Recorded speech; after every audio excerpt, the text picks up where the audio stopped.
Ano yung kawawa dito ng mga vloggers na mga nambastos kay VP? Kawawa talaga ito. Hindi kay VP ito kawawa. Sa mga supporters ni VP. Pag si VP naman yung Pangulo. Sigurado yan. Sigurado yan. Diyan talaga yung may magtatakbuhan talaga dyan. Ay, sus, sa'yo naman pala eh. Ililinaw natin. Bakit kawawa yung mga vloggers na against kay Sarah? Pag nanalo ko, no? At napagtagumpayan, yung mga dilulo nyo, kung manalo. Kung makatakbo. At kung hindi siya masundo ng ICC. At kung hindi siya mapahiya, once mag-umpisa na, yung plunder case sa kanya, nagagana na yung AMLA. But anyway, Mandalulu, I salute for your fighting spirit, ah. O galing. Oo. Alam niyo yung tipong napatunayan na nga na nagdidilulo kayo sa paniniwala ng ICC ay nasa helmet lamang. Oo. Pero yung tatay nyo karton na sahig. Na yung nagdidilulo kayo, oo, na yung tatay nyo ay kinidnap. Pero, oo, nag-file kayo ng temporary interim release na hindi granted. E di sana, oo, hindi nyo in-acknowledge. Wala kayong filing ng interim release. Ba't niyo ipaparelease?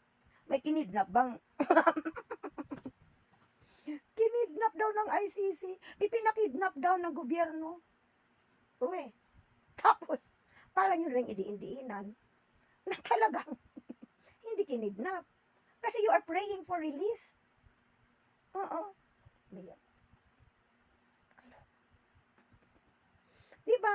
So kung kinidnap sana, oo.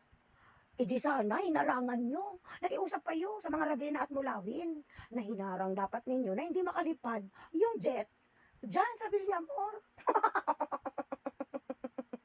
Patawa.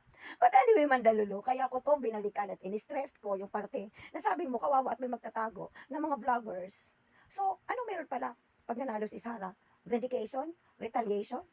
At hindi siya tatakbo to serve the country, to serve the Filipino people. Ang new supporters, ang sabi mo, nakawawa pala ang mga against Sarah vloggers sa mga supporters niya. So what do you think? Pinapatunayan mo lang ba dito na ang mga supporter ng Inday Lustay ninyo ay ang mga salot sa lipunan? Yung mga panatiko?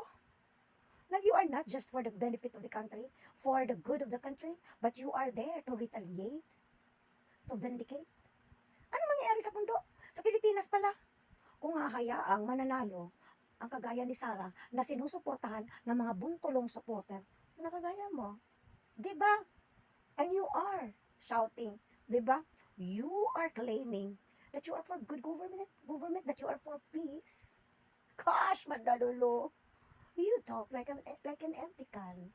Matik lamang na hindi na gumagana yung nervous system. Oo. Ika nga, oo, yung karburador ng utak mo.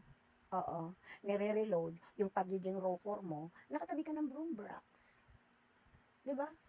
But anyway, sayang yung may-ari na pulang shoes. Na isa palang totoong bayot na versa, na nagkaroon ng nanay na nakrong-krong pala. Tawanan mo nga, Bi, na may kasamang laway.